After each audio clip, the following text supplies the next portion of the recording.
ਸਤਿ ਸ਼੍ਰੀ ਅਕਾਲ ਜੀ। ਮੈਂ ਅੱਜ ਗੱਲ ਕਰ ਰਿਹਾ ਜਿਹੜੀ ਹੈ ਦਿਲਜੀਤ ਦੋਸਾਂਝ ਜੀ ਦੀ ਪਿਕਚਰ ਆਈ ਹੈ ਜੋਗੀ।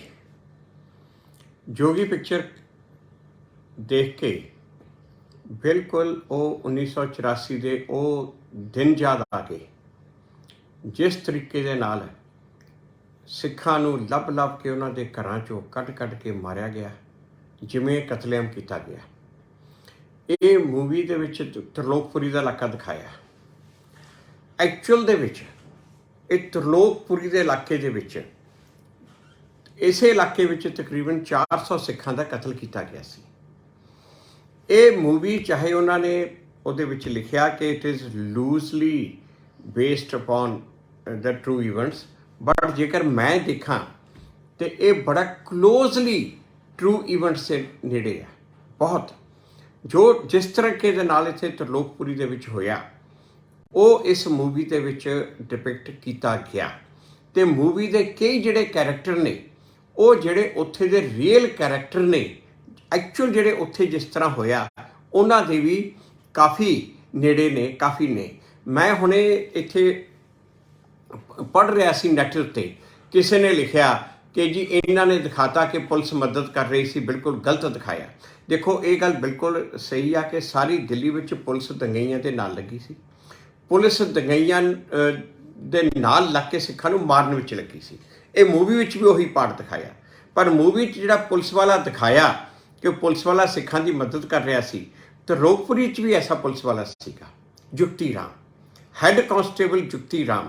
ਜਦੋਂ ਕਿ ਬਾਕੀ ਸਾਰੇ ਤਰਲੋਕਪੁਰੀ ਦੇ ਪੁਲਿਸ ਵਾਲੇ ਸਿੱਖਾਂ ਨੂੰ ਮਾਰਨ ਲਈ ਲੱਗੇ ਹੋਏ ਸੀ, ਉਹ ਇਕੱਲਾ ਸੀਗਾ ਉਹ ਹੈੱਡ ਕਾਂਸਟੇਬਲ ਜਿਹੜਾ ਸਿੱਖਾਂ ਨੂੰ ਬਚਾਉਣ ਲਈ ਲੱਗਿਆ ਸੀ। 30 ਸਿੱਖਾਂ ਦੀਆਂ ਲੜਕੀਆਂ ਨੂੰ ਤਰਲੋਕਪੁਰੀ ਤੋਂ ਚੁੱਕ ਕੇ ਲੈ ਗਏ ਸੀ, ਨਾਲੇ ਉੱਥੇ ਚਿੱਲਾ ਪਿੰਡ ਦੇ ਵਿੱਚ ਚੁੱਕ ਕੇ ਲੈ ਗਏ ਸੀ। ਜੁਗਤੀ ਰਾਮ DCP ਕੋਲੇ ਗਿਆ ਕਿ ਮੈਨੂੰ ਜੀਪ ਦਿਓ, ਮੈਂ ਉਹ ਲੜਕੀਆਂ ਨੂੰ ਉੱਥੋਂ ਬਚਾ ਕੇ ਲੈ ਕੇ ਆਉਣਾ। DCP ਨੇ ਮਨਾ ਕਰਤਾ। DCP ਸੇਵਾਦਾਸ ਸੀ ਉਦੋਂ, ਜਿਹੜਾ ਹੁਣ ਉਦੋਂ ਬਾਅਦ 'ਚ ਦਿੱਲੀ ਦਾ ਸਪੈਸ਼ਲ ਪੁਲਿਸ ਕਮਿਸ਼ਨਰ ਬਣ ਕੇ ਰਿਟਾਇਰ ਹੋਇਆ। ਉਹਨੇ ਮਨਾ ਕਰਤਾ। ਜੋ ਉਹਨੇ ਮਨਾ ਕੀਤਾ, ਬਾਈ ਚਾਂਸ ਉਦੋਂ ਉੱਥੇ ਕੁਛ ਮੀਡੀਆ ਵਾਲੇ ਪਹੁੰਚ ਕੇ, ਇਹ 4 ਨਵੰਬਰ ਦੀ ਗੱਲ ਆ, 4 ਨਵੰਬਰ ਦੀ ਗੱਲ ਹੈ, 4 ਦਿਨ ਬਾਅਦ ਦੀ। ਬਾਈ ਚਾਂਸ ਉੱਥੇ ਮੀਡੀਆ ਵਾਲੇ ਪਹੁੰਚ ਕੇ ਅਤੇ ਉਹ DCP ਨੂੰ ਉਹਨੂੰ ਜੀਪ ਦੇਣੀ ਪਈ। ਉਹ ਜੁਗਤੀ ਰਾਮ ਜਾ ਕੇ ਉਹਨਾਂ ਪਿੰਡ ਦੇ ਵਿੱਚ ਕਰ ਦੀ ਤਲਾਸ਼ੀ ਲੈ ਕੇ, ਸਭ ਨੇ ਉਹਨੂੰ ਕਿਹਾ ਤੈਨੂੰ ਮਾਰ ਦੇਣਗੇ, ਤੈਨੂੰ ਕਰਨਗੇ, ਉਹਨੇ ਪਰਵਾਹ ਨਹੀਂ ਕੀਤੀ। 30 ਸਿੱਖਾਂ ਦੀਆਂ ਕੁੜੀਆਂ ਨੂੰ ਉੱਥੋਂ ਪਿੰਡ ਤੋਂ ਛੁਡਾ ਕੇ ਲਿਆਇਆ। ਉਸ ਜੁਗਤੀ ਰਾਮ ਨੂੰ ਬਾਅਦ 'ਚ HGPC ਨੇ ਵੀ ਉਹਦਾ ਸਨਮਾਨ ਕੀਤਾ, ਅਕਾਲ ਤਖਤ 'ਤੇ ਵੀ ਜੁਗਤੀ ਰਾਮ ਦਾ ਸਨਮਾਨ ਕੀਤਾ ਗਿਆ। ਅਤੇ ਜੁਗਤੀ ਰਾਮ ਨੂੰ ਬਾਅਦ 'ਚ ਇਹਨਾਂ ਨੇ ਦਿੱਲੀ ਪੁਲਿਸ 'ਚ ਉਹਨੂੰ ਦਿੱਲੀ ਸਨਮਾਨ ਸਿੱਖਾਂ ਵੱਲੋਂ ਕੀਤਾ ਗਿਆ, ਪਰ ਪੁਲਿਸ 'ਚ ਉਹਨੂੰ ਸਸਪੈਂਡ ਕਰ ਦਿੱਤਾ ਗਿਆ, ਕਿਉਂਕਿ ਉਹਨੇ ਆਪਣੇ ਸੀਨੀਅਰ ਦੀ ਗੱਲ ਨਹੀਂ ਮੰਨੀ, ਸਿੱਖਾਂ ਦੀ ਮਦਦ ਕੀਤੀ। ਇਸ ਤਰ੍ਹਾਂ ਦੂਜਾ ਜਿਹੜਾ ਕਰੈਕਟਰ, ਜਿਵੇਂ ਜਿਹੜਾ ਜੋਗੀ ਦਾ ਖੁਦ ਦਾ ਕਰੈਕਟਰ ਦਿਖਾਇਆ, ਉਹਨੇ ਬਾਲ ਕੱਟ ਕੇ ਸਿੱਖਾਂ ਦੀ ਮਦਦ ਕਰਨ ਦੀ ਕੋਸ਼ਿਸ਼ ਕੀਤੀ। ਇਸੇ ਤਰ੍ਹਾਂ ਉੱਥੇ ਇੱਕ ਮੋਹਨ ਸਿੰਘ ਸੀ ਪੀੜਤ, ਉਸਨੇ ਵੀ ਆਪਣਾ ਬਾਲ ਕੱਟ ਕੇ ਰਾਤ ਨੂੰ ਬਚਾ ਕੇ ਕਹੀਂ ਉਹ ਇੰਡੀਅਨ ਐਕਸਪ੍ਰੈਸ ਦੇ ਦਫ਼ਤਰ ਵਿੱਚ ਪਹੁੰਚਿਆ। ਇੰਡੀਅਨ ਐਕਸਪ੍ਰੈਸ ਦੇ ਦਫ਼ਤਰ 'ਚ ਆ ਕੇ ਉਹਨੇ ਸਾਰੀ ਕਹਾਣੀ ਸੁਣਾਈ। ਉੱਥੋਂ ਫਿਰ ਇੰਡੀਅਨ ਐਕਸਪ੍ਰੈਸ ਦੇ ਜਰਨਲਿਸਟ ਰਾਹੁਲ ਬੇਦੀ ਅਤੇ ਜੋਸਫ ਮਲਿਆਕਨ, ਇਹ ਅਤੇ ਨਾਲ ਤੋਮਰ, ਇਹ ਉੱਥੇ ਤਰਲੋਕਪੁਰੀ ਦੇ ਏਰੀਏ ਦੇ ਵਿੱਚ ਗਏ। ਉਹ ਵੀ ਮੈਂ ਤੁਹਾਨੂੰ ਉਹਨਾਂ ਦੀ ਉਹ ਦੱਸੂਗਾ, ਉਹ ਕਿਸ ਤਰ੍ਹਾਂ ਉਹਨਾਂ ਨੇ ਆ ਕੇ ਦੱਸਿਆ। ਰਾਹੁਲ ਬੇਦੀ ਨੇ ਬੜੇ ਆਰਟੀਕਲ ਲਿਖਿਆ। ਉਸਨੇ ਕਿਹਾ ਜਦੋਂ ਅਸੀਂ ਤਰਲੋਕਪੁਰੀ ਦੇ ਇਲਾਕੇ 'ਚ ਗਏ, 32 ਨੰਬਰ ਬਲਾਕ ਸੀ, ਇਹਨੂੰ 6 ਨੰਬਰ ਬਲਾਕ ਮੂਵੀ 'ਚ ਕਿਹਾ, ਬਟ ਐਕਚੁਅਲੀ ਇਹ 32 ਨੰਬਰ ਬਲਾਕ ਸੀ, ਜਿਹੜਾ ਸਿੱਖਾਂ ਦਾ ਸਿੱਖ ਮੇਨ ਰਹਿੰਦੇ ਸੀ, 30 ਅਤੇ 32 ਨੰਬਰ ਬਲਾਕ। ਉਹ ਕਹਿੰਦੇ ਇਹਨਾਂ ਦੋਨਾਂ ਬਲਾਕਾਂ ਵਿੱਚ ਆਏ ਸਿੱਖਾਂ ਦੀਆਂ ਲਾਸ਼ਾਂ ਭਰੀਆਂ ਪਈਆਂ ਸੀ ਕਿ ਪੈਰ ਰੱਖਣ ਨੂੰ ਜਗ੍ਹਾ ਨਹੀਂ ਸੀ। ਪੱਬਾਂ ਪਾਰ ਚੱਲਣਾ ਪੈਂਦਾ ਸੀ। ਸਿੱਖਾਂ ਦੀਆਂ ਲਾਸ਼ਾਂ ਨੂੰ ਕੱਟ ਕੇ ਇਸ ਤਰ੍ਹਾਂ ਕੀਤਾ ਪਿਆ ਸੀ। ਮੈਂ ਤੁਹਾਨੂੰ ਇੱਕ ਫੋਟੋ ਦਿਖਾਉਣਾ, ਐਕਚੁਅਲ ਫੋਟੋ ਆ, ਆਹ ਦੇਖ ਲਓ, ਆਹ ਫੋਟੋ, ਆਹ ਅੱਧੀ ਧੜ ਕੱਟ ਕੇ ਪਰੇ ਸੁੱਟੀ ਪਈ ਆ, ਆਹ ਲੱਤਾਂ ਕੱਟ ਕੇ ਇੱਧਰ ਸੁੱਟੀਆਂ ਪਈਆਂ। ਇਹ ਹਾਲ ਸੀ ਉੱਥੋਂ ਦੀ ਗਲੀ ਦਾ, ਉੱਥੋਂ ਦੀ ਤਰਲੋਕਪੁਰੀ ਦੀ ਇਹ ਗਲੀ ਦਾ। ਇਸ ਤਰ੍ਹਾਂ ਕਰ ਕਰਕੇ ਇਹਨਾਂ ਨੇ ਮਾਰਿਆ। ਤਰਲੋਕਪੁਰੀ ਦਾ ਇੱਕ ਬੁੱਚੜ ਸੀ ਕਸ਼ੂਰੀ, ਉਹ ਜਿਹੜਾ ਕਸਾਈਆਂ ਵਾਲਾ ਛੁਰਾ ਹੁੰਦਾ ਨਾ, ਬੱਕਰੇ ਕੱਟਣ ਵਾਲਾ, ਉਹਨੇ ਉਹ ਛੁਰੇ ਲੈ ਕੇ ਸਰਦਾਰਾਂ ਨੂੰ ਜਿਵੇਂ ਕੱਟਿਆ, ਜਿਸ ਤਰੀਕੇ ਦੇ ਨਾਲ। ਔਰ ਉਹ ਬੁੱਚੜ ਸੀ ਜਿਹੜਾ, ਉਹ 1995 ਦੇ ਵਿੱਚ ਜਸਟਿਸ ਢੀਂਗਰਾ, ਸ਼ਿਵ ਨਾਰਾਇਣ ਢੀਂਗਰਾ ਉਦੋਂ ਜੱਜ ਸੀ, ਉਹਨਾਂ ਨੇ ਉਸ ਨੂੰ ਮੌਤ ਦੀ ਸਜ਼ਾ ਸੁਣਾਈ ਸੀ, ਮੌਤ ਦੀ ਸਜ਼ਾ। ਬਾਅਦ ਦੇ ਵਿੱਚ ਉਹਦੀ ਮੌਤ ਦੀ ਸਜ਼ਾ ਨੂੰ ਲਾਈਫ ਇਨਪ੍ਰਿਜ਼ਨਮੈਂਟ ਦੇ ਵਿੱਚ ਕਨਵਰਟ ਕਰਤਾ, ਉਮਰ ਦੀ ਕੈਦ ਦੇ ਵਿੱਚ ਸੁਪਰੀਮ ਕੋਰਟ ਨੇ ਬਦਲ ਦਿੱਤਾ, ਅਤੇ ਉਹ ਉਦੋਂ 1995 ਤੋਂ ਹੁਣ ਤੱਕ ਜੇਲ੍ਹ ਬੈਠਾ। ਸਿਰਫ ਉਹ ਜੱਜ ਜਸਟਿਸ ਢੀਂਗਰਾ ਦੀ ਬਦੌਲਤ, ਉਹਦੇ ਕਰਕੇ, ਕਿਉਂਕਿ ਬਾਕੀ ਸਾਰੇ ਜੱਜ ਇਹਨਾਂ ਨੂੰ ਛੱਡ ਰਹੇ ਸੀ। ਜੱਜਿਸ ਦਾ ਵੀ ਇੰਨਾ ਬਲਕਿ ਕਿਹੋ ਜਿਹਾ ਹਾਲ ਤੁਹਾਨੂੰ ਦੱਸਾਂ, ਇਹ ਮੈਂ ਪਹਿਲੀ ਵੀਡੀਓ 'ਚ ਵੀ ਦੱਸਿਆ ਸੀ, ਬਹੁਤ ਥੋੜ੍ਹੇ ਜਿਹੇ ਜੱਜ ਸੀ ਜਿਹੜੇ ਕਿ ਇਨਸਾਫ ਦੇਣ ਵਿੱਚ ਇੰਟਰਸਟਡ ਸੀ। ਉਹਨਾਂ 'ਚੋਂ ਸੀਗਾ ਢੀਂਗਰਾ, ਉਸਨੇ ਉਹੋ ਜਿਹੇ ਬੰਦੇ ਵੀ ਸੀਗੇ। ਫਿਰ ਆ ਜਿਹੜਾ ਇਹਨਾਂ ਨੇ ਕੌਂਸਲਰ ਦਾ ਕਰੈਕਟਰ ਦਿਖਾਇਆ, ਤਿਲਕ ਰਾਜ, ਜਿਹੜਾ ਉਹ ਤਿਲਕ ਰਾਜ ਕੌਂਸਲਰ ਸੀ, ਉਹਦਾ ਕਰੈਕਟਰ ਬੜਾ ਨੇੜੇ ਆ ਉੱਥੋਂ ਦਾ ਜਿਹੜਾ ਕੌਂਸਲਰ ਸੀਗਾ ਤਰਲੋਕਪੁਰੀ ਦਾ, ਉਸ ਵੇਲੇ ਕਲਿਆਣਪੁਰੀ ਸੀਗੀ ਜਿਹੜੀ ਕੌਂਸਟੀਟੂਐਂਸੀ ਸੀ। ਤਰਲੋਕਪੁਰੀ ਕਲਿਆਣਪੁਰੀ ਦਾ ਪਾਰਟ ਸੀ। ਕਲਿਆਣਪੁਰੀ ਦਾ ਕੌਂਸਲ ਸੀਗਾ ਡਾਕਟਰ ਅਸ਼ੋਕ। ਡਾਕਟਰ ਅਸ਼ੋਕ ਆ ਕੇ ਖੁਦ ਉਹ ਖੜ ਕੇ ਉਹਨੇ ਕੋਲੇ ਸਿੱਖਾਂ ਨੂੰ ਮਰਵਾਇਆ। ਕਲਿਆਣਪੁਰੀ ਦੇ ਇਲਾਕੇ ਵਿੱਚ ਸਿੱਕਲੀ ਘਰ ਸਿੱਖ ਰਹਿੰਦੇ ਆ, ਤਰਲੋਕਪੁਰ ਦੇ ਬਿਲਕੁਲ ਨਾਲ ਲੱਗਦਾ। ਥਾਣਾ ਵੀ ਉਸ ਟਾਈਮ ਕਲਿਆਣਪੁਰੀ ਸੀ, ਤਰਲੋਕਪੁਰੀ ਸਿਰਫ ਚੌਕੀ ਸੀ। ਅਤੇ ਉਹ ਕਲਿਆਣਪੁਰੀ ਦੇ ਵਿੱਚ ਸਿੱਕਲੀ ਘਰ ਸਿੱਖ ਰਹਿੰਦੇ ਸੀ। ਸਿੱਕਲੀ ਘਰ ਸਿੱਖ ਗੁਰੂ ਸਾਹਿਬ ਦੇ ਵੇਲੇ ਤੋਂ ਸਿੱਖ ਫੌਜਾਂ ਲਈ ਹਥਿਆਰ ਬਣਾਉਂਦੇ ਸੀ, ਅਤੇ ਉਹਨਾਂ ਦੇ ਟ੍ਰਡੀਸ਼ਨ ਪਿਛਲੇ ਪੁਸ਼ਤਾਂ ਤੋਂ ਚੱਲਦਾ ਆ ਰਿਹਾ, ਅਤੇ ਉਹਨਾਂ ਨੇ ਘਰਾਂ ਵਿੱਚ ਹਥਿਆਰ ਰੱਖਣੇ ਹੁੰਦੇ ਆ। ਉਹਨਾਂ ਦੇ ਕੋਲੇ ਬੰਦੂਕਾਂ ਸੀਗੀਆਂ, ਉਹ ਵੀ ਲਾਇਸੈਂਸਡ ਬੰਦੂਕਾਂ। ਜਦੋਂ ਇਹ ਡਾਕਟਰ ਅਸ਼ੋਕ ਨੇ ਆ ਕੇ ਉੱਥੇ ਅਟੈਕ ਕੀਤਾ, 1 ਨਵੰਬਰ ਦੀ ਦੁਪਹਿਰ ਦੀ ਗੱਲ ਆ, ਜਦੋਂ ਉੱਥੇ ਆ ਕੇ ਅਟੈਕ ਕੀਤਾ ਅਤੇ ਉਹਨਾਂ ਨੇ ਆਪਣੀਆਂ ਬੰਦੂਕਾਂ ਕੱਢ ਲਈਆਂ। ਸਿੱਖਾਂ ਨੇ ਆਪਣੇ ਘਰਾਂ 'ਚੋਂ ਬੈਠਿਆਂ ਨੇ ਮੁਕਾਬਲਾ ਕਰਕੇ ਮੌਬ 'ਚੋਂ ਇੱਕ ਬੰਦਾ ਮਾਰਿਆ ਗਿਆ। ਸਾਰਾ ਮੌਬ ਭੱਜ ਗਿਆ, ਕੋਈ ਨੇੜੇ ਨਹੀਂ ਲੱਗਿਆ। ਡਾਕਟਰ ਅਸ਼ੋਕ ਥਾਣੇ ਜਾ ਕੇ ਬੈਠ ਗਿਆ। ਉੱਥੇ DCP ਨੂੰ ਬੁਲਾਇਆ, ACP ਨੂੰ ਬੁਲਾਇਆ, SHO ਨੂੰ ਨਾਲ ਲਿਆ, ਸਾਰਿਆਂ ਨਾਲ ਲੈ ਕੇ 2 ਟਰੱਕ ਪੁਲਿਸ ਦੇ ਭਰ ਕੇ ਕਹਿੰਦਾ ਜਾ ਕੇ ਉਹਨਾਂ ਨੂੰ ਫੜ ਕੇ ਲਿਆਓ। ਪੁਲਿਸ ਗਈ, ਪੁਲਿਸ ਨੇ ਜਾ ਕੇ 25 ਸਿੱਖ ਸੀ ਜਿਹੜੇ ਪ੍ਰੋਮੀਨੈਂਟ ਸਿੱਖ ਉੱਥੋਂ ਦੇ, ਜਿਨ੍ਹਾਂ ਕੋਲ ਬੰਦੂਕਾਂ ਸੀ, 25 ਦੇ 25 ਸਿੱਖਾਂ ਦੀਆਂ ਬੰਦੂਕਾਂ ਉਹਨਾਂ ਦੀਆਂ ਖੋਲੀਆਂ, ਬੰਦੂਕਾਂ ਸੀਜ਼ ਕਰ ਲਈਆਂ। ਉਹਨਾਂ ਨੂੰ 25 ਦੇ 25 ਨੂੰ ਗ੍ਰਿਫਤਾਰ ਕਰਕੇ, ਮਤਲਬ ਕਿ ਉਸ ਟਾਈਮ ਤੱਕ ਸੈਂਕੜੇ ਸਿੱਖਾਂ ਨੂੰ ਮਾਰ ਦਿੱਤਾ ਗਿਆ ਸੀ। ਇੱਕ ਵੀ ਬੰਦਾ ਇਹਨਾਂ ਨੇ ਮੌਬ 'ਚੋਂ ਗ੍ਰਿਫਤਾਰ ਨਹੀਂ ਕੀਤਾ, ਕਿਸੇ ਨੂੰ ਰੋਕਿਆ ਨਹੀਂ। ਸਿੱਖਾਂ ਨੂੰ 25 ਸਿੱਖਾਂ ਨੂੰ ਗ੍ਰਿਫਤਾਰ ਕਰਕੇ ਆ ਕੇ ਇਹੋ ਥਾਣਾ ਜਿਹੜਾ ਦਿਖਾਇਆ ਗਿਆ ਹੈ ਤਰਲੋਕਪੁਰੀ ਕਲਿਆਣਪੁਰੀ ਦਾ, ਉਹਦੇ ਲੌਕਅਪ ਜਾ ਕੇ ਉਹਨਾਂ ਨੂੰ ਬੰਦ ਕਰਤਾ ਅਤੇ ਉਹਨਾਂ ਦੇ ਕਤਲ ਦਾ ਕੇਸ ਚਲਾਇਆ ਉਹਨਾਂ ਦੇ ਉੱਪਰ। ਅਤੇ ਉਸ ਤੋਂ ਮਗਰੋਂ ਜਦੋਂ ਉਹਨਾਂ ਨੂੰ ਫੜ ਲਿਆ ਅਤੇ ਬਾਅਦ ਦੇ ਵਿੱਚ ਇਹਨਾਂ ਨੇ ਇਸ਼ਾਰਾ ਕਰਤਾ, ਡਾਕਟਰ ਅਸ਼ੋਕ ਸ਼ਾਮ ਨੂੰ ਫਿਰ ਮੌਬ ਲੈ ਕੇ ਉੱਥੇ ਪਹੁੰਚਿਆ। ਜਿੰਨੇ ਵੱਡੇ ਬੰਦੇ ਸੀ ਸਾਰੇ ਫੜੇ ਗਏ ਸੀ, ਅਤੇ ਇਹਨਾਂ ਨੇ ਉੱਥੇ ਉਹ ਕਤਲੇਆਮ ਕੀਤਾ। 1 ਨਵੰਬਰ, 2 ਨਵੰਬਰ, 3 ਨਵੰਬਰ ਉਹ ਕਤਲੇਆਮ ਕੀਤਾ। ਉੱਥੇ ਕਲਿਆਣਪੁਰੀ ਦੇ ਇਲਾਕੇ ਵਿੱਚ 200 ਸਿੱਖ ਮਾਰੇ, ਤਰਲੋਕਪੁਰੀ ਦੇ ਇਲਾਕੇ ਵਿੱਚ 400 ਸਿੱਖ ਮਾਰੇ। ਅਤੇ ਉੱਥੇ ਕੀਤਾ ਕਿ ਰਾਤ ਨੂੰ ਕਲਿਆਣਪੁਰੀ ਦੇ ਪਾਰਕ ਵਿੱਚ ਸਿੱਖਾਂ ਦੀਆਂ ਕੁੜੀਆਂ ਨੂੰ ਇਕੱਠੇ ਕਰਕੇ ਬਿਠਾ ਲਿਆ। ਇਹ ਗੁੰਡੇ ਰਾਤ ਨੂੰ ਟਾਰਚਾਂ ਲੈ ਕੇ ਆਉਂਦੇ ਸੀ, ਲਾਲਟਨ ਲੈ ਕੇ ਆਉਂਦੇ ਸੀ, ਜਿਹੜੀ ਕੁੜੀ ਚੰਗੀ ਲੱਗਦੀ ਸੀ ਉਹਨੂੰ ਚੁੱਕ ਕੇ ਲੈ ਜਾਂਦੇ ਸੀ। ਇਹੋ ਜਿਹਾ ਹਾਲ ਇਹਨਾਂ ਨੇ ਕੀਤਾ। ਅਤੇ ਇਹ ਜਿਹੜਾ ਪੂਰਬੀ ਦਿੱਲੀ ਇਲਾਕਾ, ਈਸਟ ਦਿੱਲੀ ਡਿਸਟ੍ਰਿਕਟ ਆ, ਈਸਟ ਦਿੱਲੀ ਡਿਸਟ੍ਰਿਕਟ ਦੇ ਵਿੱਚ ਸਰਕਾਰੀ ਅੰਕੜਿਆਂ ਦੇ ਮੁਤਾਬਕ 1 ਤੇ 2 ਨਵੰਬਰ ਨੂੰ 1200 ਸਿੱਖਾਂ ਨੂੰ ਮਾਰਿਆ। 1200 ਸਿੱਖਾਂ ਨੂੰ ਸਰਕਾਰੀ ਅੰਕੜੇ ਕਹਿੰਦੇ ਆ, ਦਰਅਸਲ ਤਾਂ 2000 ਤੋਂ ਉੱਪਰ ਆ ਜੋ ਗਿਣਤੀ ਆ ਜਿਨ੍ਹਾਂ ਨੂੰ ਮਾਰਿਆ। ਅਤੇ ਸਿੱਖਾਂ ਨੂੰ 1200 ਨੂੰ ਸਰਕਾਰੀ ਅੰਕੜਿਆਂ ਮੁਤਾਬਕ ਮਾਰਤਾ, ਅਤੇ ਟੋਟਲ ਇਹਨਾਂ ਨੇ 26 ਬੰਦੇ ਗ੍ਰਿਫਤਾਰ ਕੀਤੇ ਆ 1 ਤੇ 2 ਨਵੰਬਰ ਨੂੰ। ਉਹ 26 ਦੇ 26 ਸਿੱਖ ਗ੍ਰਿਫਤਾਰ ਕੀਤੇ। 25 ਇਹ ਸੀਗੇ ਜਿਹੜੇ ਕਲਿਆਣਪੁਰੀ ਵਾਲੇ, ਅਤੇ ਇੱਕ ਰਾਮ ਸਿੰਘ ਉਹ ਉੱਥੇ ਹੋਰ ਏਰੀਏ 'ਚ, ਉਹਦੇ ਵੀ ਜੋ ਘਰ ਦੇ ਉੱਤੇ ਅਟੈਕ ਹੋਇਆ ਆਪਣੇ ਘਰੋਂ, ਉਹਨੇ ਗਨ ਚੁੱਕ ਕੇ ਮੌਬ ਨੂੰ ਦੇ ਉੱਤੇ ਫਾਇਰ ਕਰਨ ਲੱਗ ਗਿਆ। ਮੌਬ ਨੇੜੇ ਨਹੀਂ ਆਇਆ, ਪੁਲਿਸ ਜਾ ਕੇ ਉਹਨੂੰ ਗ੍ਰਿਫਤਾਰ ਕਰਕੇ ਲਿਆਈ। ਮਤਲਬ ਕਿ ਰਾਈਟ ਟੂ ਡਿਫੈਂਸ, ਆਪਣੇ ਪਰਿਵਾਰ ਨੂੰ ਖੁਦ ਬਚਾਉਣਾ ਵੀ ਸਿੱਖਾਂ ਤੋਂ ਖੋਲ੍ਹਿਆ ਸੀ। ਰਾਈਟ ਟੂ ਡਿਫੈਂਸ ਵੀ ਸਿੱਖਾਂ ਤੋਂ ਖੋਲ੍ਹਿਆ ਸੀ ਕਿ ਤੁਹਾਡੀ ਜੁਰਤ ਕਿਵੇਂ ਹੋਈ ਕਿ ਤੁਸੀਂ ਆਪਣੇ ਪਰਿਵਾਰ ਨੂੰ ਬਚਾਉਣ ਦੇ ਵਾਸਤੇ ਤੁਸੀਂ ਮੁਕਾਬਲਾ ਕਰਨ ਲੱਗੇ। ਇਹੀ ਜਿਹੀ ਹਾਲਤ ਉਸ ਟਾਈਮ ਦਿੱਲੀ ਸੀ। ਇਹ ਇਕੱਲੇ ਇੱਥੇ ਕਲਿਆਣਪੁਰੀ ਦੇ ਇਲਾਕੇ 'ਚ ਨਹੀਂ, ਸਾਰੀ ਦਿੱਲੀ 'ਚ ਇਹ ਕੁਛ ਹੋਇਆ। ਸਾਰੀ ਦਿੱਲੀ 'ਚ ਜਿੱਥੇ ਸਿੱਖਾਂ ਨੇ ਮੁਕਾਬਲਾ ਕਰਨ ਦੀ ਕੋਸ਼ਿਸ਼ ਕੀਤੀ, ਉੱਥੇ ਹੀ ਪੁਲਿਸ ਵੱਡੀ ਗਿਣਤੀ 'ਚ ਪਹੁੰਚ ਕੇ ਜਾ ਕੇ ਉਹ ਸਿੱਖ ਨੂੰ ਗ੍ਰਿਫਤਾਰ ਕਰਕੇ ਉਹਨੂੰ ਲੈ ਆਏ, ਔਰ ਉਸ ਤੋਂ ਬਾਅਦ ਉਹਦੇ ਘਰ ਵਾਲਿਆਂ ਨੂੰ ਮੌਤ ਦੇ ਹਵਾਲੇ ਕਰਤਾ। और उन्होंने बुरा हाल किया, घर चलाए, बुरा हाल किया। उस तो मगर सारी दिल्ली 'ਚ होया। देखो सारी दिल्ली ਵਿੱਚ ਇੱਕ ਵੀ ऐसी जगह नहीं है जिथे कि किसी नॉन सिख के घर ਨੂੰ ਅਟੈਕ ਕੀਤਾ ਹੋਵੇ, ਕਿਸੇ ਮੁਸਲਮਾਨ ਦੇ ਘਰ ਨੂੰ, ਕਿਸੇ ਹਿੰਦੂ ਦੇ ਘਰ ਨੂੰ, ਕਿਸੇ ਕ੍ਰਿਸਚਨ ਦੇ ਘਰ ਨੂੰ ਅਟੈਕ ਹੋਇਆ ਹੋਵੇ, ਕਿਤੇ ਨਹੀਂ ਹੋਇਆ। ਸਿਰਫ ਤੇ ਸਿਰਫ ਇਹ ਸਿੱਖਾਂ ਦੇ ਘਰਾਂ 'ਤੇ ਅਟੈਕ ਹੋਇਆ, ਇੱਕ ਵੀ ਹਿੰਦੂ ਦੇ ਘਰੇ ਅਟੈਕ ਨਹੀਂ ਹੋਇਆ, ਸਿਰਫ ਇੱਕ ਸਿੱਖਾਂ ਦੇ ਘਰੇ। ਤੋ ਇਹ ਨਰਸੰਹਾਰ, ਪੂਰਾ ਨਰਸੰਹਾਰ ਸੀ, ਜੀਨੋਸਾਈਡ ਸੀ ਸਿੱਖਾਂ ਦਾ। ਤੇ ਹੁਣ ਤਾਂ ਦਿੱਲੀ ਹਾਈ ਕੋਰਟ ਨੇ ਵੀ ਕਹਿਤਾ ਕਿ ਜੀਨੋਸਾਈਡ ਸੀ, ਹਾਈ ਕੋਰਟ ਨੇ ਵੀ ਕਹਿ ਦਿੱਤਾ ਹੈ। ਰਾਹੁਲ ਬੇਦੀ ਜਿਹੜੇ ਉੱਥੇ ਪਹੁੰਚੇ ਸੀ ਉਸ ਟਾਈਮ, ਰਾਹੁਲ ਬੇਦੀ ਨੇ ਸਾਰੀ ਕਹਾਣੀ ਆਪਣੇ ਆਰਟੀਕਲਸ ਅਖਬਾਰਾਂ 'ਚ ਕਈ ਆਰਟੀਕਲ ਲਿਖਿਆ, ਉਹਦੇ ਵਿੱਚ ਸਾਰਾ ਐਕਸਪਲੇਨ ਕੀਤਾ। ਇਹ ਜਿਹੜੇ 25 ਸਿੱਖਾਂ ਨੂੰ ਗ੍ਰਿਫਤਾਰ ਕੀਤਾ, ਉੱਥੇ ਉਦੋਂ ਸੀਗਾ SHO ਸੂਰਬੀਰ ਸਿੰਘ ਤਿਆਗੀ। ਸੂਰਬੀਰ ਸਿੰਘ ਤਿਆਗੀ ਨੇ ਉਹ ਕਤਲੇਆਮ ਕੀਤਾ ਉੱਥੇ ਪੁਲਿਸ ਮੌਬ ਦੇ ਨਾਲ ਲੱਗ ਕੇ, ਬਹੁਤ ਵੱਡਾ ਕਤਲੇਆਮ ਕੀਤਾ। ਇਹ ਜਦੋਂ ਉਸ ਤੋਂ ਬਾਅਦ ਮਿਸ਼ਰਾ ਕਮਿਸ਼ਨ ਬਣਿਆ, ਇਹ ਮਈ ਜੂਨ 1985 ਦੀ ਗੱਲ ਆ।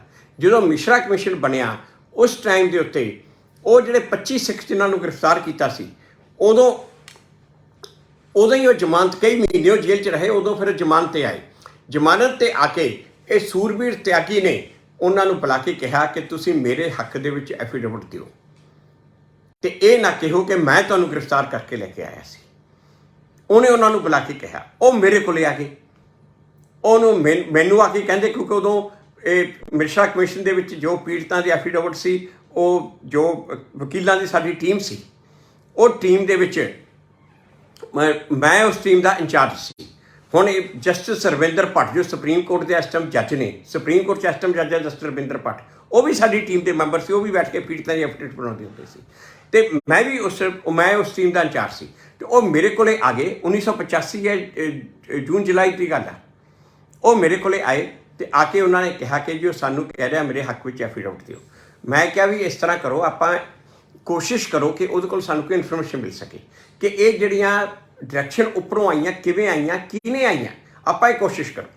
ਅਤੇ ਮੈਂ ਕਿਹਾ ਤੁਸੀਂ ਜਾ ਕੇ ਉਹਨੂੰ ਇਹ ਕਹਿ ਦਿਓ ਕਿ ਜੀ ਸਾਡਾ ਵਕੀਲ ਨੂੰ ਤੁਸੀਂ ਕਨਵਿੰਸ ਕਰਾ ਲਓ, ਉਹਨੂੰ ਮੇਰਾ ਨਾਮ ਪੂਰਾ ਨਾ ਦੱਸਣਾ, ਹਰਵਿੰਦਰ ਸਿੰਘ ਦੱਸਣਾ, ਫੂਲਕਾ ਨਾ ਦੱਸਣਾ। ਉਹਨਾਂ ਨੇ ਕਿਹਾ ਕਿ ਜੀ ਉਹਨੂੰ ਕਹੇ ਜੀ ਸਾਡੇ ਵਕੀਲ ਨੂੰ ਤੁਸੀਂ ਸਮਝਾ ਦਿਓ, ਕਹੇ ਜੀ ਤੁਹਾਨੂੰ ਐਫੀਡੇਵਿਟ ਚਾਹੀਦਾ ਤੁਹਾਡੇ ਹੱਕ 'ਚ, ਅਤੇ ਅਸੀਂ ਦੇਣ ਨੂੰ ਤਿਆਰ ਹਾਂ। ਤਰਲੋਕਪੁਰੀ ਜਿਹੜਾ ਥਾਣਾ ਸੀ ਕਲਿਆਣਪੁਰੀ ਥਾਣੇ ਦੇ ਵਿੱਚ ਉਹਨੇ ਕਿਹਾ ਕਿ ਆਪਣੇ ਵਕੀਲ ਨੂੰ ਮੇਰੇ ਕੋਲ ਲੈ ਆਓ। ਕਲਿਆਣਪੁਰੀ ਥਾਣੇ ਦੇ ਵਿੱਚ ਮੀਟਿੰਗ ਫਿਕਸ ਹੋਈ, ਮੈਂ ਉਹਨਾਂ ਦੇ ਨਾਲ ਗਿਆ। ਮੇਰੇ ਨਾਲ ਦੇ 2 ਵਕੀਲ ਬਾਹਰ ਗੱਡੀ 'ਚ ਬੈਠੇ ਸੀ। 1 ਘੰਟੇ ਦਾ ਟਾਈਮ ਫਿਕਸ ਹੋਇਆ ਸੀ ਕਿ ਜੇ ਮੈਂ 1 ਘੰਟੇ ਦੇ ਵਿੱਚ ਬਾਹਰ ਨਾ ਆਇਆ, ਸਮਝੋ ਕਿ ਉਹਨਾਂ ਨੇ ਮੈਨੂੰ ਚੁੱਕ ਲਿਆ, ਮੈਨੂੰ ਪਛਾਣ ਲਿਆ ਅਤੇ ਮੈਨੂੰ ਗਾਇਬ ਕਰਤਾ। ਅਤੇ ਤੁਸੀਂ ਫਟਾਫਟ ਜਿਹੜੇ ਸਾਡੇ ਸੀਨੀਅਰਸ ਨੇ ਉਹਨਾਂ ਨੂੰ ਦੱਸ ਦੇਣਾ, ਕੋਈ ਰੈਮਡੀਅਲ ਐਕਸ਼ਨ ਲੈਣਾ ਹੋਇਆ ਤਾਂ ਲੈ ਲੈਣਾ, ਨਹੀਂ ਤਾਂ ਪਤਾ ਨਹੀਂ ਉੱਥੇ ਕੀ ਹੋਊਗਾ। ਇਹੀ ਜੀ ਉਦੋਂ ਹਾਲਤ ਸੀ। ਮੈਂ ਜਦੋਂ ਕਲਿਆਣਪੁਰੀ ਥਾਣੇ ਵਿੱਚ ਗਿਆ ਅਤੇ ਮੇਰੇ ਕੋਲ ਪੈਨ ਸੀ ਇੱਥੇ ਲੱਗਿਆ ਵਾ, ਉਹ ਪੈਨ ਦੇ ਵਿੱਚ ਰਿਕਾਰਡਰ ਸੀ।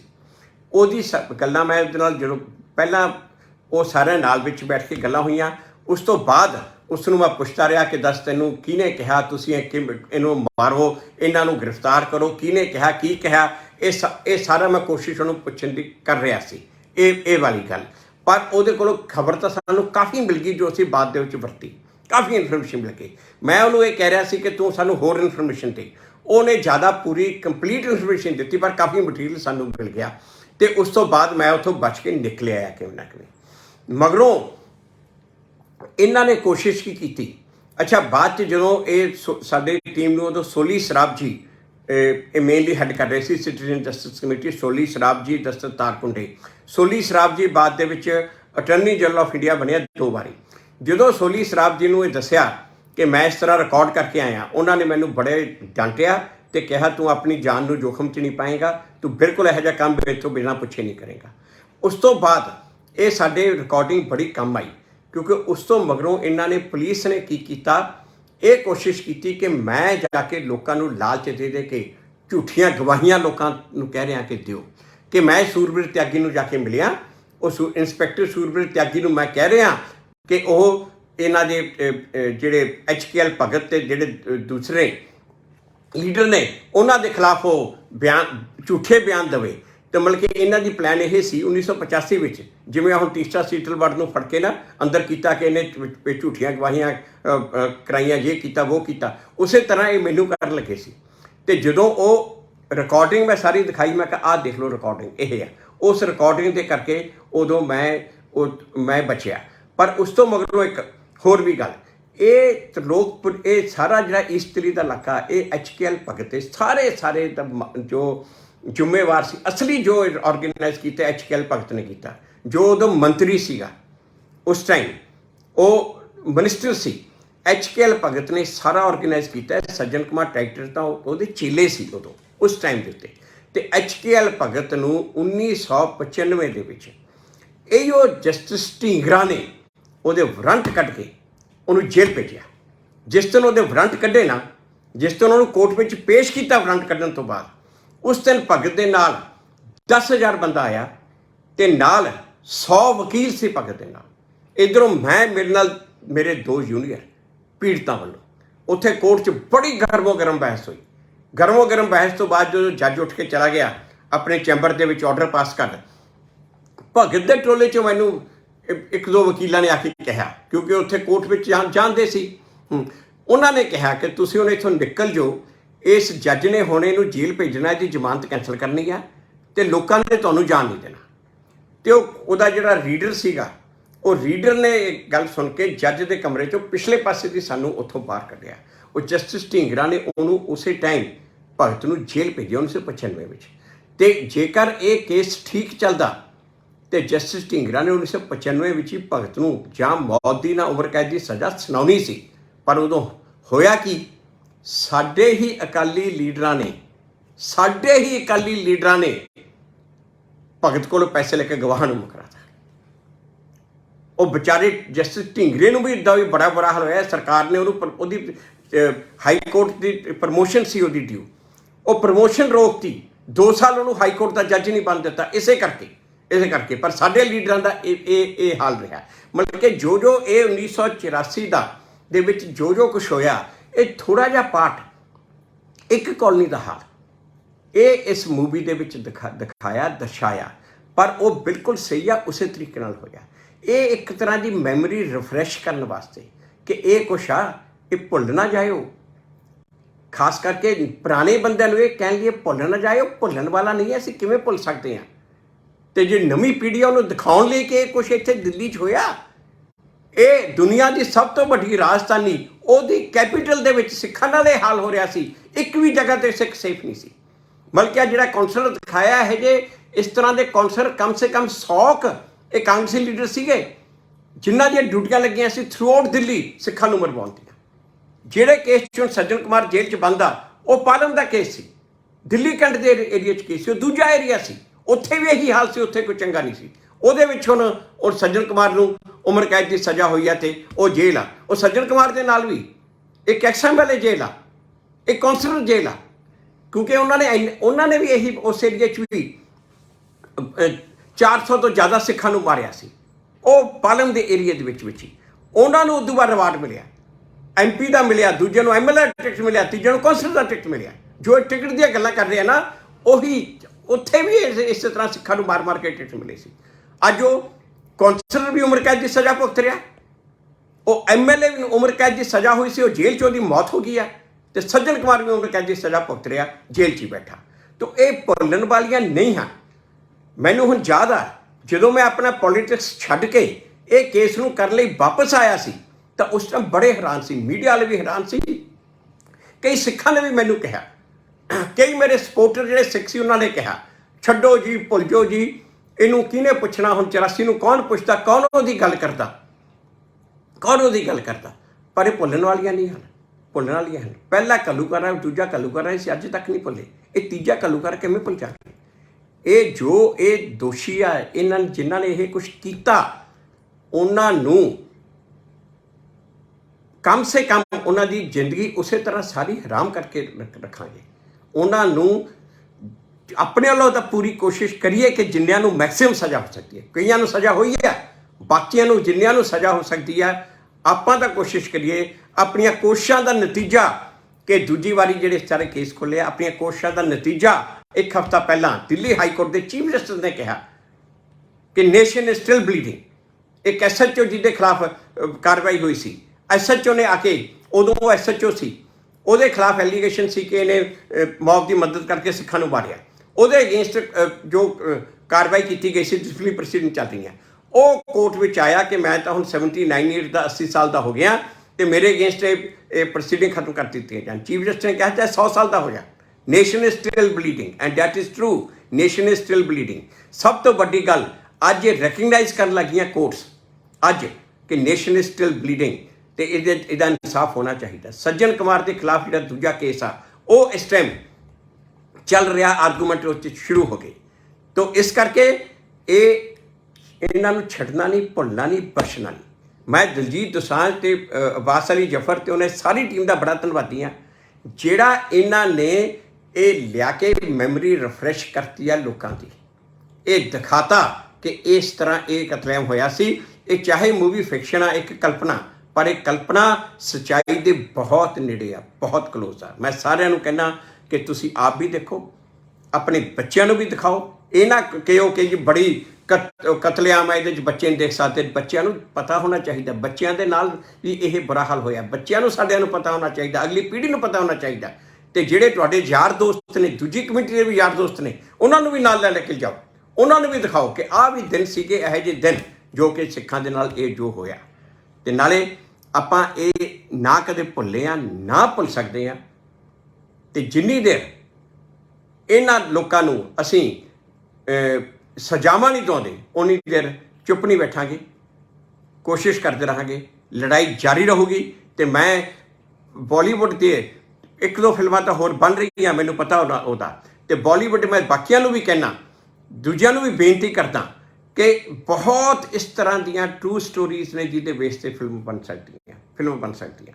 ਇਹ ਫਿਲਮ ਇੱਕ ਬਹੁਤ ਵਧੀਆ ਮੀਡੀਆ ਹੁੰਦਾ ਇਹ ਦਰਸਾਉਣ ਦਾ। ਮੈਂ ਦੂਜੇ ਵੀ ਬਾਲੀਵੁੱਡ ਦੇ ਡਾਇਰੈਕਟਰ ਪ੍ਰੋਡਿਊਸਰਸ ਨੂੰ ਬੇਨਤੀ ਕਰਦਾ ਕਿ ਇਸ ਤਰ੍ਹਾਂ ਦੀਆਂ ਫਿਲਮਾਂ ਬਣਾਓ ਤੇ ਇਹ ਦਿਖਾਓ ਕਿ ਇੱਥੇ ਇਸ ਕੀ ਹੋ ਰਿਹਾ ਸੀ, ਦਿੱਲੀ ਵਿੱਚ ਕੀ ਹੋ ਰਿਹਾ ਸੀ। ਸਾਰਿਆਂ ਦਾ ਬਹੁਤ ਸ਼ੁਕਰੀਆ, ਬਹੁਤ ਮਿਹਰਬਾਨੀ। ਫਿਰ ਮੇਰਾ ਇਹ ਜੋਗੀ ਫਿਲਮ ਦੀ ਟੀਮ ਦਾ ਸਾਰਿਆਂ ਦਾ ਬਹੁਤ ਧੰਨਵਾਦ ਤੇ ਸਾਰਿਆਂ ਨੂੰ ਬੇਨਤੀ ਕਿ ਇਹ ਪਿਕਚਰ ਨੂੰ ਜ਼ਰੂਰ ਦੇਖੋ। ਬਹੁਤ ਵਾਹਿਗੁਰੂ ਜੀ ਕਾ ਖਾਲਸਾ, ਵਾਹਿਗੁਰੂ ਜੀ ਕੀ ਫਤਿਹ।